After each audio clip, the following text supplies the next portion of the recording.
열왕기상 20장 구약성경 552면 35절에서 43절 끝절까지 말씀을 봉독해 드립니다. 열왕기상 20장 35절에서 43절까지의 말씀입니다.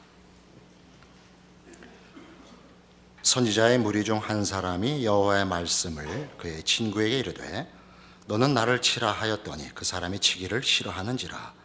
그가 그 사람에게 이르되 내가 여호와의 말씀을 듣지 아니하였으니 내가 나를 떠나갈 때에 사자가 너를 죽이리라. 그 사람이 그의 곁을 떠나가더니 사자가 그를 만나 죽였더라. 그가 또 다른 사람을 만나 이르되 너는 나를 치라 하매 그 사람이 그를 치되 상하도록 친지라.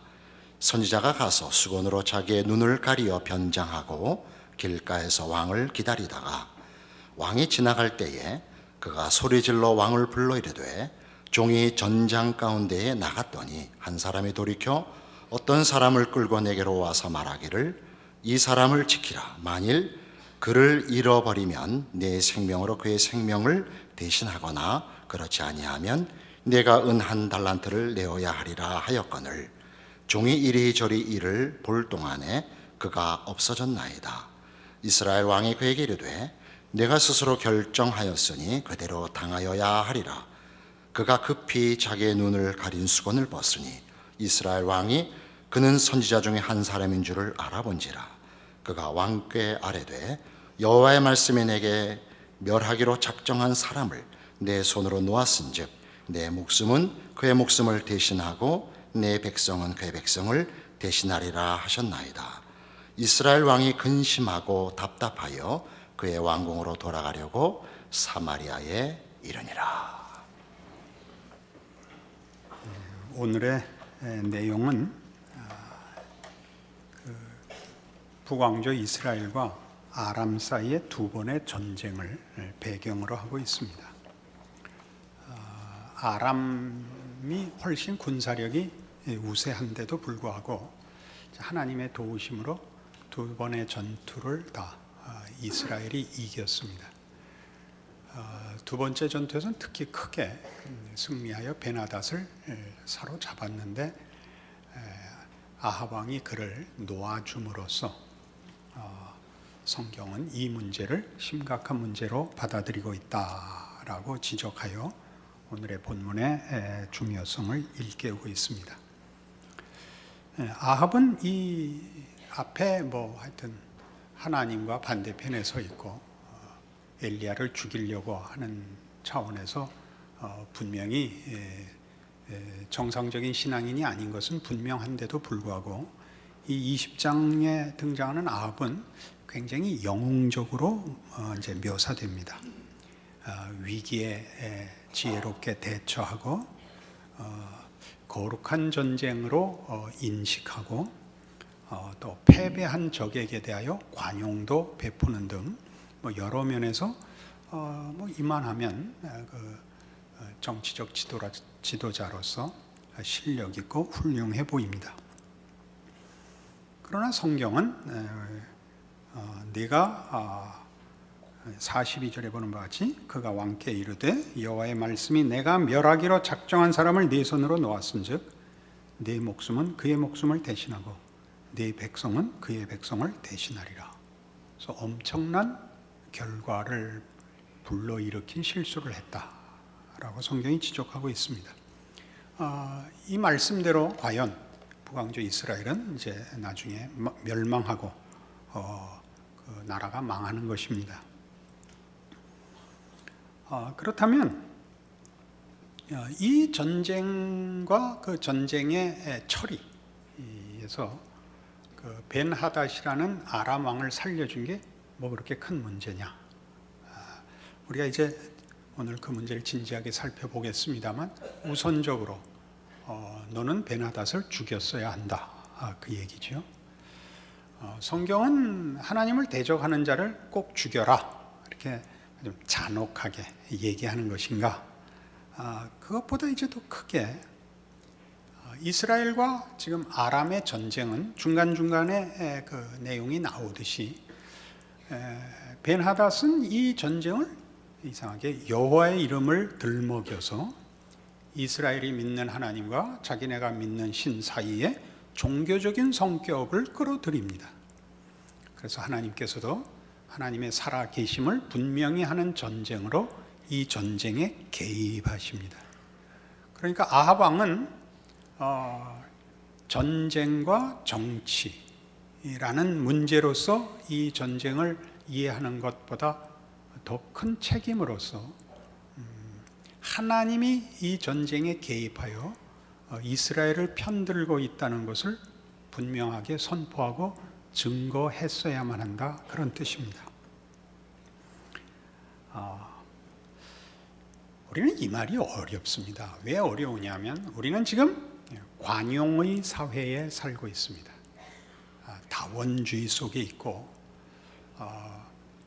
누구 하나 옳다고 하는 것을 고집스럽게 강요할 수 없다 하는 만연된 혼란과 상대성 속에 살고 있습니다. 그럼에도 불구하고 기독교 신앙이라는 것은 이제 이런 다원주의에 관한 글들을 쓸 때 늘 등장하는 표현이니까 여러분도 알아두실 필요가 있습니다. 기독교는 너무 사적 영역으로 몰렸다라는 말을 합니다. 공적 영역에서 기독교는 발언권을 잃었다. 지금 아합은 그의 신앙을 사적 영역에서는 사용하고 있고 전쟁의 승리는 빌면서도 공적 영역에서는 하나님의 유일한 통치권을 증언하는 것은 관심 밖이었다. 그래서 그는 하나님 앞에 심판을 선고받고 있다. 이게 오늘 본문의 중요한 내용입니다. 잠깐 설명을 하고 지나가야 할 사적 영역과 공적 영역이라는 표현은 이제 현대 사회가 가지는 효용성이라는 문제에서 실용성이 있는 영역만을 공적 영역으로 인정하며 사실의 영역이라고 정의합니다. 그러니까 모든 사람이 참여하고 모든 사람에게 공통된 사실인 영역을 공적 영역이라고 해서 우리 보통 정치, 경제, 사회, 문화, 교육 이렇게 그 분야를 나누어 지칭하고 설명하는 그런 현실들입니다. 사적 영역이란 개인의 선택이요, 개인의 신념이며 취미인 부분. 우리가 취미는 개인적인 것이고 또 무엇을 하고 싶다도 개인적인 소망일 뿐이지 공적으로 요구할 수 있는 것은 아니다라는 데에 종교가 그리로 묶여버렸습니다. 그래서 이제 다원주의 세상 속에서 종교는 공적 영역에 속하지 않고 사적 영역에 속한 것입니다. 이게 무슨 문제가 되느냐? 우리가 가진 기독교 신앙이 우리가 믿는 하나님이 창조주이시고 온 우주 만물의 유일한 주권자시고 유일한 심판자라면 하나님의 하나님 되심은 개인적인 만남과 확인으로 신앙을 시작해 하시는 하나님일지라도 결국은 따져보면 온 우주와 현실의 유일한 주인이시다 하는 것을 저는 공적 영역에서 우리에게 책임 있게 실천할 것을 요구하는 하나님이시다, 그런 문제입니다. 제가 이 문제에 대하여 자꾸 부언하고 싶은 부분은 이것을 우리는 기독교라는 우리의 신앙이 가지는 우리의 확신으로 인하여 공적 영역에서 발언을 강요와 고함밖에는 할 줄 아는 게 없다. 이걸 지적하고 싶어서입니다. 우리가 믿는 하나님, 우리가 믿는 신앙이 그게 유일한 진리다라는 것을 말하자면 결사적으로 증언할 수는 있지만 공적 영역에서 그것이 효력이 있는가 하는 문제는 우리는 좀 깊이 살펴야 합니다. 우리가 공적 영역에서 유효한 논리와 언어가 되려면 이제 오늘 내용을 더 현대적으로 적용하면 전문적인 표현을 써야 돼서 학자다운 표정으로 좀 바꾸겠습니다.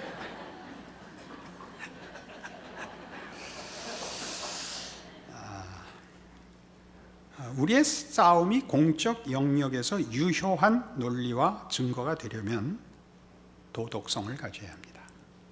이게 쉽게 생각하지 마십시오.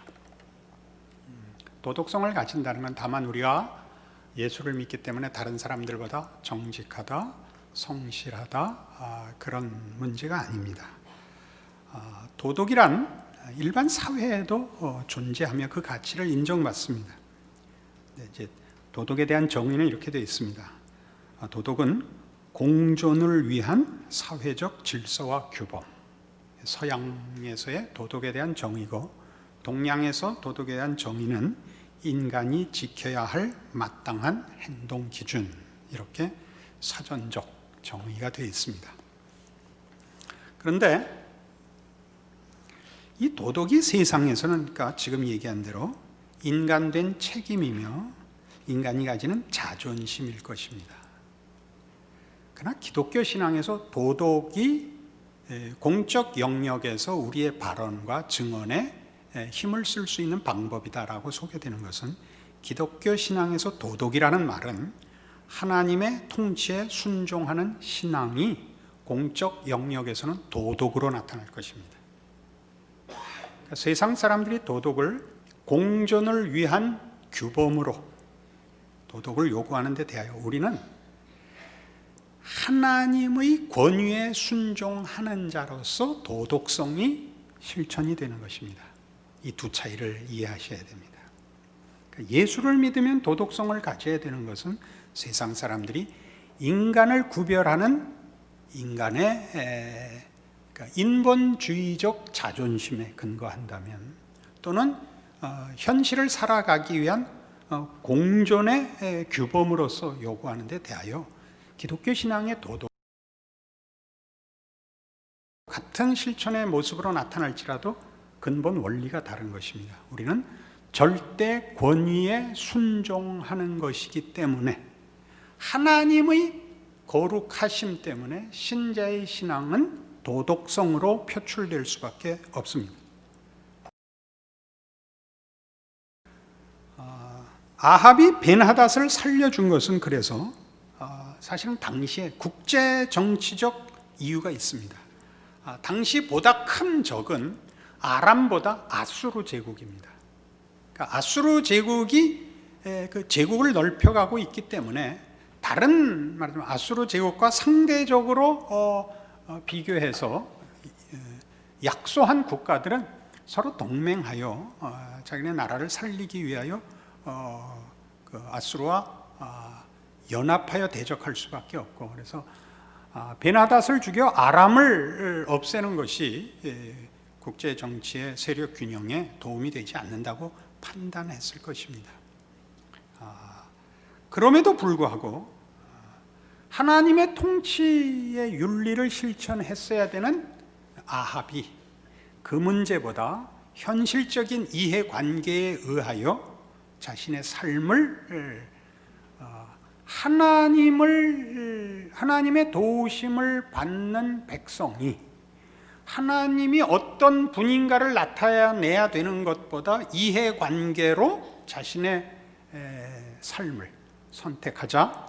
아까 우리 본문 42절에 본 바와 같이 내 목숨은 그의 목숨을 대신하고 내 백성은 그의 백성을 대신하리라라는 준엄한 선고를 받습니다.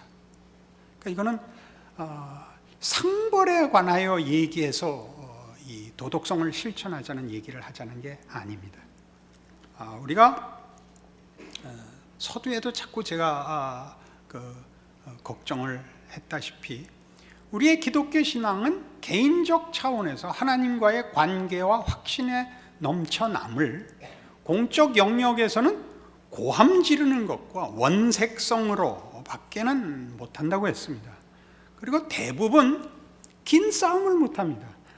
삶의 모든 경우에서 하나님의 통치를 이행하고 있는 그의 권위를 근거하여 순종하는 자의 신앙이 공적 영역에서 나타낼 수 있는 도덕성으로서의 긴 싸움이 아니라 어떻게 한 번 초월적인 방법으로 상대방을 혹은 세상을 혹은 현실을 내 신앙과 감격에 끌어들여서 쉽게 살고 싶어 합니다. 이 문제 때문에 우리는 지금 기독교가 어느 때보다 그 숫자를 많이 하고 그 영향이 클 것 같은 현실 속에서 뜻밖의 세상으로부터 외면을 당하고 있다는 것 기억해야 됩니다. 이 문제는 오늘날에만 일어난 일이 아니라 뜻밖에도 1700년대에 이런 글을 쓴 사람이 있습니다. 참으로 놀랍습니다. 이 사람이 1736년 영국에 있는 버틀러 주교라는 분이 당시의 신앙 현실을 이렇게 개탄했는데 연대를 안 가르쳐줬으면 어저께 쓴 칼럼일 줄 여러분 느끼실 겁니다. 제가 읽어보겠습니다.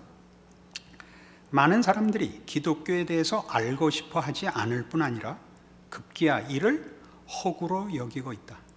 그것이 오늘날 분별력 있는 모든 사람의 생각이고 이제 남은 것은 기독교가 세상에 기쁨을 가져다 주는 것으로 오랫동안 이해된 데 대한 안갚음으로써 기독교를 조롱과 비웃음거리로 만드는 일뿐이라고 생각한다. 굉장히 비슷하죠. 지금 안티 기독교가 늘어서 인터넷에 온갖 조롱과 비웃음이 난무하고 있는데 우리는 사실 아무런 대꾸를 할 줄 모릅니다. 그냥 골방에 들어가서 기도하는 것과 그런 사람을 만나면 얼굴 붉히고 누가 더 큰 소리 치냐 하고 화가 나면 여러 사람 동원해서 댓글을 달고 정도이지 이런 비웃음과 조롱이 야기된 가장 중요한 문제, 유일하신 하나님의 통치와 그의 존재의 권위에 순종하는 자의 하나님 통치의 거룩성이 가지는 그것이 공적 영역에서 공통되게 나타나는 도덕성을 그의 삶에서 책임지지 않는 탓입니다. 그것이 지금 아합 왕의 문제입니다. 우리는 도덕성을 다만 하나의 규범으로 정직해야 된다, 성실해야 된다, 예의를 지켜야 된다 이런 규범으로 가지자는 것이 아니라 공의와 선이 있다는 것을 말하는 것입니다. 공의와 선은 개념으로 있는 것이 아니라 인격으로 존재하는 통치자의 인격이라는 것을 우리가 증언해야 된다는 것이죠. 우리가 사는 인간 생활에서는 하나님 없이 사실은 살지 못하는데도 그것은 이해의 문제, 믿음의 문제가 하나 전제되니까 보통 어느 사회든지 법과 자유가 요청되고 있습니다. 법과 자유가 필요하다는 것은 질서가 필요하며 인간은 존엄한 존재다, 가치 있는 존재다라는 얘기이죠. 그러나 신앙은 이런 질서와 가치 이전에 권위가 있다라고 말하는 것입니다. 권위가 있다. 이 표현을 여러분 두고 생각하십시오. 하나님이라는 유일한 통치자가 계시고 그 통치자가 선과 의를 요구하시는 분이기 때문에 하나님을 믿고 구원함을 받았다는 것은 그의 통치 아래 순종하며 항복하는 삶이고 그것이 도덕으로 나올 수밖에 없다고 합니다. 우리의 도덕은 참으로 다릅니다. 도덕이 기독교 신앙과 결부된 것과 혼자 규범이 됐을 때는 어떻게 다르냐 하면 우리 신앙 세계를 돌아볼 때 은혜와 행위라는 것이 대비됩니다. 그죠? 은혜는 거저 받은 것이고 행위는 자기가 해서 만든 결과입니다. 감사와 자랑이라는 것으로 대비시킬 수 있죠. 은혜는 감사케 하고 행위는 자랑케 합니다. 근데 우리가 복음에 대한 확신을 가질 때 이제 이 도덕성을 이해하는 데 있어서 중요한 하나의 단계로서 복음의 능력을 우리 한국교회가 경험하면서 그 능력을 우리 모두가 기적으로 확인했습니다. 이것이 기적이었다는 것은 우리가 만들지 않았다는 뜻이고 은혜에 의한 것이고, 은혜란 우리의 자격과 조건이 원인이 된 것이 아니라 오직 하나님의 자비하심과 하나님의 목적하심에 의하여 오늘 한국교회의 부흥과 성경적 표현은 사실 아닌데 성공을 낳았다라고 얘기할 수 있습니다. 근데 이게 은혜로 말미암았기 때문에 우리의 의도나 노력, 자격과 무관한 것이기 때문에 자꾸 어떤 오해를 하느냐 하면 쉬운 것으로 이해를 합니다. 쉬운 것. 나는 가만히 있었는데도 됐어 라는 말은 내가 한 것이 아니라 하나님이 하셨다. 복음의 능력은 내 손에 있지 않고 하나님 손에 있었다가 은혜를, 오늘의 복음의 능력의 현상을 설명하고 이해하는 데 핵심이 되어야 할 부분입니다. 하나님이 하셨다 이래야 되는데, 이런 은혜로 말미암은 우리의 능력과 조건을 따지지 않고 우리의 수단과 방법에 의존하지 않은 결과 때문에 무슨 말이 나오냐면 왼손으로 써도 됐어 이렇게 됐단 말이에요. 이 차이를 아시겠어요? 발가락으로 써도 됐어 가 됐다고요. 아무것도 안 한 것이 이 결과를 만든 것처럼, 그러니까 내가 노력하면 얼마나 더 되겠느냐가 됐고, 모두에게 쉽게 믿으면 돼 이렇게, 이 말을 이렇게 믿으면 돼, 이거는 무슨 말인지 알겠죠? 서울대학교 붙은 사람이 하고 떨어진 사람한테 하는 말. 야 그까짓 거 뭐야, 그거 그냥 쓰면 돼. 공부 잘하는 사람이 할 수 있는 말이 되면 안 되죠. 기독교 신앙은 무슨 말인지 아시겠습니까? 복음의 능력이라는 것은 우리의 무가치함이 무성의함과 연결되어서는 안 되죠. 하나님의 진심과 하나님의 의로우심이 이유였고 본질이었고 유일함이었다라는 대로 안 가고, 나의 자격 없음이 낮아지는 것이 아니라 쉬운 복음을 만든 것처럼, 그렇게 잘못들 이해하는 것처럼 기독교 신앙에 요구되는, 신자들에게 요구되는 도덕성이라는 것은 마치 복음의 능력이 아무 노력 없이도 얻은 것의 연장으로 나는 이제 잘나서 도덕을 지킨다 라는 대로 연결되고 있고, 또는 그렇게 함으로써 복음의 쉬움을, 복음을 쉽다고 얘기하는 이 복음의 값쌈을 논하기 위하여 무도덕주의가 되고, 도덕으로 설명할 필요 없이 믿으라고 무책임한 한마디만 하면 모든 결과가 일어나고 내 책임도 면하는 것 같이 생각하는 시대에 우리가 살고 있다, 그 얘기입니다.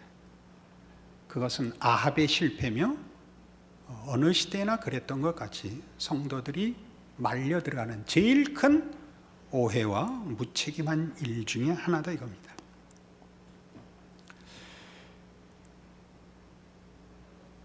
우리가 사는 공적 영역이라는 곳에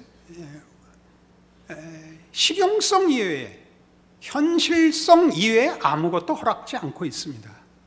우리는 경쟁에서 살아남아야 하며 더 실용성이 있는 방법 외에는 이 공적 영역에서 쓰임을 받지 못합니다. 그럼에도 그것이 무한 경쟁으로 가면 공멸하기 때문에 무엇을 요구하고 있냐면 법을 어느 사회나 요청하고 있습니다. 법과 도덕은 차이가 많습니다. 법이란 뭐냐 하면 강제력이죠. 공멸을 막기 위한 사회 제한 조처입니다. 무한 경쟁으로 가면 결국 모두가 공멸을 하니까 법을 가집니다. 그러나 법은 도덕과 그 차원에서 다릅니다. 도덕이란 강요받지 않은 순종이라고 정의합니다. 기독교 신앙적 차원에서 이 말 정의 멋있죠? 강요받지 않은 순종. 법은 강요받는 것입니다. 그러니까 현대 사회에서 법에 저촉되어 처벌을 받으면 모두가 억울해하는 이유가 그것이죠. 그것은 자발적인 것이 아닙니다. 강요된 것이니까 모두 억울해합니다. 그러나 우린 다릅니다. 우리의 도덕은 강요받지 않은 것입니다. 우리가 기꺼이 승복하여 우리를 순종으로 하나님 앞에 묶은 것이 도덕이요, 우리가 하는 식으로는 신앙입니다. 그러니까 자꾸 도덕이라는 이름으로 이 표현을 쓰느냐 하면, 신앙이라 그러면 여러분이 사적 영역으로 숨어버린단 말입니다. 그건 개인적인 문제, 하나님과 나와의 직접 관계, 종교적인 행사, 종교적인 일이 되지 공적 영역, 살아야 하는 정치, 경제, 사회, 문화, 교육의 현실 속에서 하나님의 통치에 순종하는 사람으로 사는 일을, 거기서 도덕을 지키는 일을, 강요받지 않은 하나님의 통치 아래 기꺼이 순종하는 자로서의 자리매김을 한다는 일은 신앙이라고 생각지 않고 있으니까 공적 영역에서 기독교는 자꾸 말을 잃고 있습니다. 마태복음 5장에 가보시죠. 무시무시한 이런 지적이 있습니다.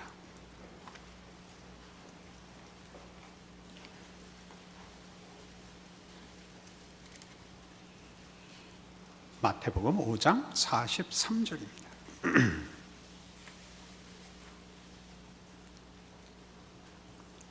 또 네 이웃을 사랑하고 네 원수를 미워하라 하였다는 것을 너희가 들었으나 나는 너희에게 이르노니 너희 원수를 사랑하며 너희를 박해하는 자를 위하여 기도하라.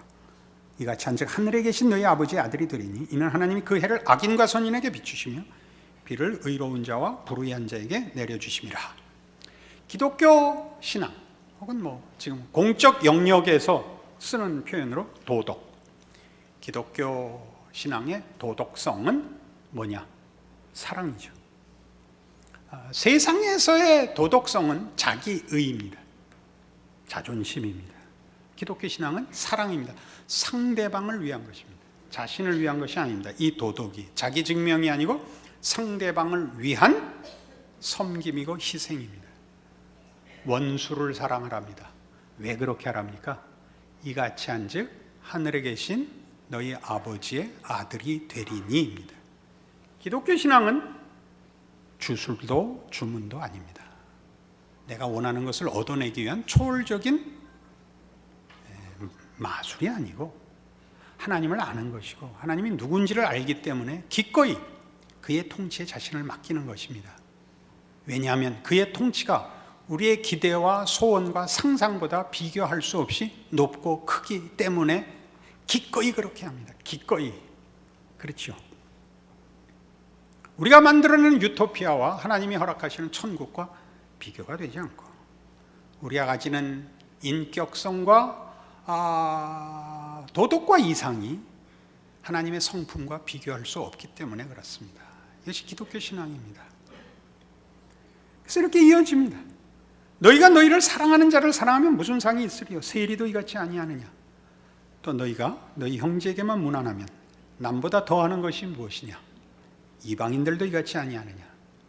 남보다 더하는 것이 무엇이냐? 여기서 남보다 더하는 것은 도덕적 실천에서 더 나간 거 아니죠. 내용에서 더 나간 겁니다.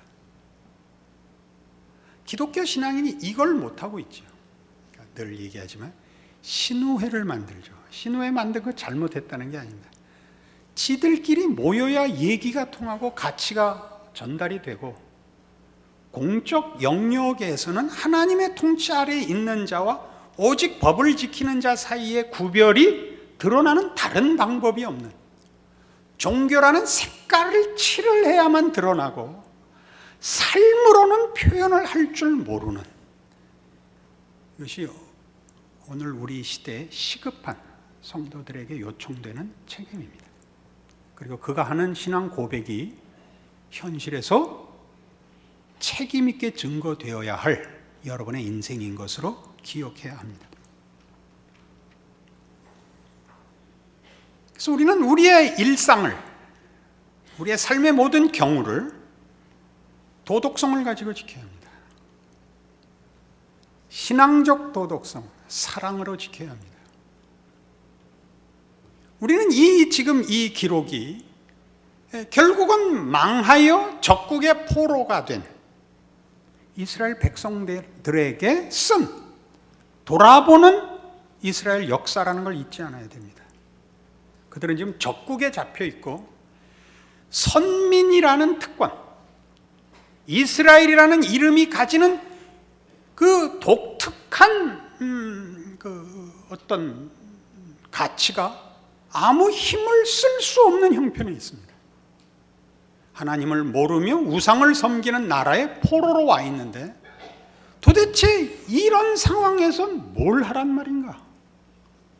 하나님을 안다는 게 무슨 가치가 있는가? 하는 질문에 대하여 지금 답하고 있는 겁니다.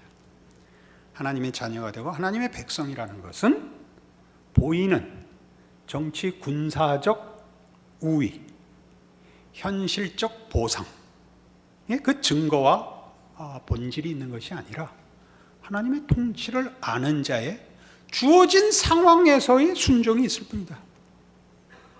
너의 포로된 상황에서, 우리 신약적으로 얘기하면 주를 모시듯 살아라, 이렇게 됐죠. 그래서 고린도후서 4장에 이렇게 우리의 삶이 어때야 하는가, 어디까지 각오해야 되는가, 무시무시한 권면을 하고 있습니다. 이거 안 보시는 게 도움이 되면 안 찾는 게 낫습니다. 이거 보면 이제 여러분의 모든 삶에 이 말씀이 여러분을 쫓아다닐 것입니다. 고린도후서 4장 5절, 신약성경 288페이지입니다. 우리는 우리를 전파하는 것이 아니라 오직 그리스도 예수의 주 되신 것과 또 예수를 위해 우리가 너희의 종된 것을 전파함이라. 어두운 데 빛이 비치라 말씀하셨던 그 하나님께서 예수 그리스도의 얼굴에 있는 하나님의 영광을 아는 빛을 우리 마음에 비추셨느니라. 우리가 이 보배를 질그릇에 가졌으니 이는 심히 큰 능력은 하나님께 있고 우리에게 있지 아니함을 알게 하려 함이라. 우리가 사방으로 우겨쌈을 당하여도 쌓이지 아니하며 답답한 일을 당하여도 낙심하지 아니하며 박해를 받아도 버림받지 아니하며 거꾸로 뜨림을 당하여도 망하지 아니하고 우리가 항상 예수의 죽음을 몸에 짊어짐은 예수의 생명이 또한 우리 몸에 나타나게 하려 함이라. 우리 살아있는 자가 항상 예수를 위하여 죽음에 넘겨짐은 예수의 생명이 또한 우리 죽을 육체에 나타나게 하려 함이라. 그런즉 사망은 우리 안에서 역사하고 생명은 너희 안에서 역사하느니라. 성경이 신자들에게 하는 얘기는 이겁니다. 세상 앞에 우리를 어떻게 세웠느냐, 하나님이. 세상 사람들로 하여금 우리가 어떻게 죽나 보게 하려고 불렀답니다. 사망은 우리 안에서 역사하고 생명은 너희 안에서 하느니라. 저게 믿지고 손해보고 그래서 결국 죽어도 저렇게 살 것인가? 저가 지키는 신앙이, 공적 영역의 표현으로 도덕이 이해관계를 정말 벗어나는가 보자, 그 요구하고 하나님은 우리 보고 거기까지 가야 된다고 얘기합니다. 우리는 매일 사망에 넘겨질 것입니다.